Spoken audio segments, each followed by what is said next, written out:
Hi, folks. Got a video here about how to write captions for a news publication.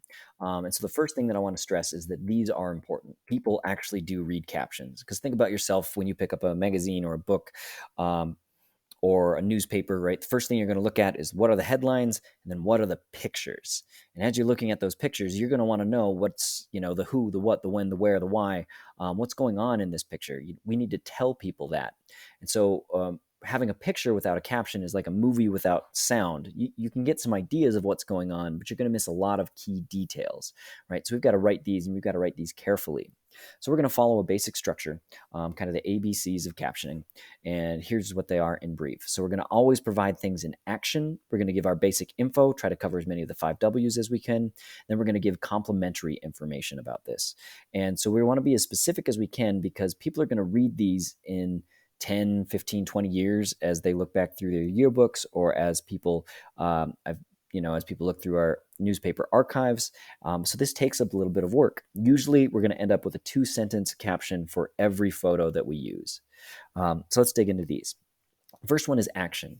Remember, when you're describing action, always make it present tense and really try to get into a description of what's happening in the photo. Even if it's a still photo like we have over here, I'm going to try to get into some detail about what's going on. So, for example, an odd couple indeed. Teachers Oltrogi, Easton, and Webb show off their holiday spirit on Ugly Sweater Day with a unique family photo, right? They are showing this off, even though all they're doing is sitting there. It doesn't really look like there's any action taking place. I've tried to write it in such a way so they have an action to them. They're showing off, right? Um, and so then we get into our basic information, and that's the who, what, when, where, why. And this probably is going to be all compacted into our first sentence. It might spill over into our second sentence. But take a look at the example here of this sports photo I just grabbed off the internet and made up. But you get the sense. So leaping dangerously. See how I started off with an action there instead of just starting every caption with the name of the person I'm talking about who's featured. So leaping dangerously, number 9 junior Alden Bates hurdled a defender during the third quarter of an early varsity football match against state rivals, the Laurel Locomotives, to score and regain the lead. Right? Look at all those W's that I've covered. I've got my who, I've got my what, he's hurdling a defender, I've got the where, it's at this game, I've got the when, it's an early season football game in the third quarter, and I've got the why. Like, here's why he was trying to jump over them, because they were down and they needed to regain the lead. So some things to remember about when you're listing these is that we're always going to use first and last name and grade whenever we can. So junior Kayla Johnson would be the way I would introduce this student. If I was going to use their name again later in that caption, I would just use the last name Johnson, just like we're doing in our article writing. Staff members, as often as you can, use their first and last name, and always use their titles if you can. But you can kind of get away if you can't figure out their first name. We can always say, like, science teacher Mr. Ferris, or science teacher Miss Beersdorf, something like that. That would work. For names, use the full names for any group that you have that's 4 or fewer people, right? If you get over 4 people, the captions kind of start getting cluttered, and so you can choose not to list each person's name individually. You could just say, students from this class, or students from this club, or members of the varsity basketball team smile on the bench during this game, right? It's always nice to include their names, because if they get their names in the yearbook or in the newspaper, that breeds more interest, right? They want to see their name in print. Who doesn't want to see their name in print? Who doesn't want to see credit where credit is due? It's kind of like tagging people on photos on social media, right? If I'm posting up a picture of someone, I want that person to know that, hey, this is being published of you. It's a nice touch, and it's a way to make sure that we're inclusive with the people that we're covering. And then always cover those who, what, when, where, whys as much as you can. And so remember, as you are going through this basic information and giving us some actions, make sure you say specifically in detail what a person is doing. And this takes some work, right? So imagine that you are in a history class. Do not say, like, students in a history class do an assignment or read a book, right? That is not specific. You need to say that these students are studying for an upcoming test in geography, right? And that takes a little bit of work.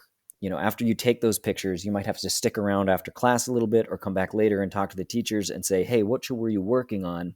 I want to make sure that I can caption these photos correctly and specifically.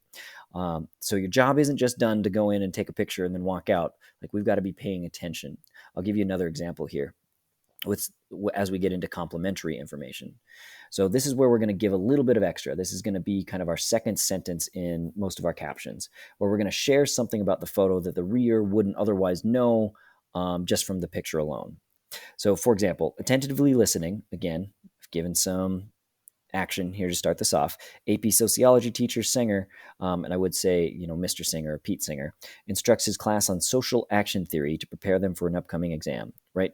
If I was just a sophomore who haven't taken AP Sociology yet, I might have not any idea what social action theory is. But if I did my research, if I did my reporting, I would be talking to students after class. I would be asking Mr.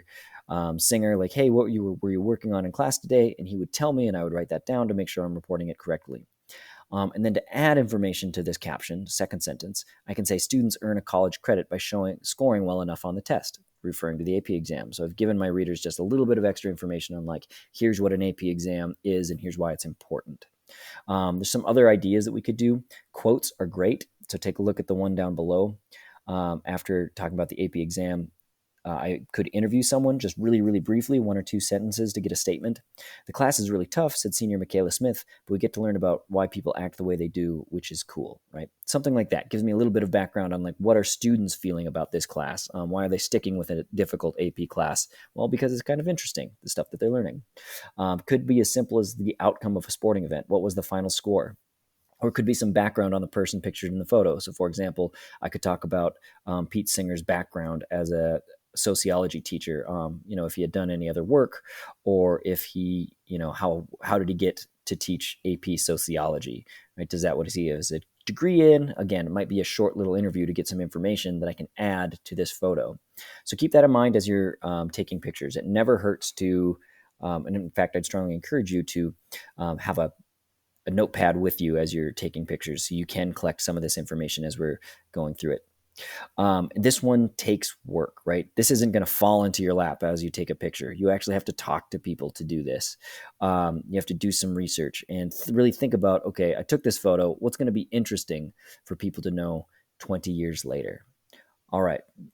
So last thing I want to show you is just review, make sure you're giving us action in the present tense, always in the present tense. Cover those 5 W's and then add some complementary information to any caption that you're writing. Good luck, folks.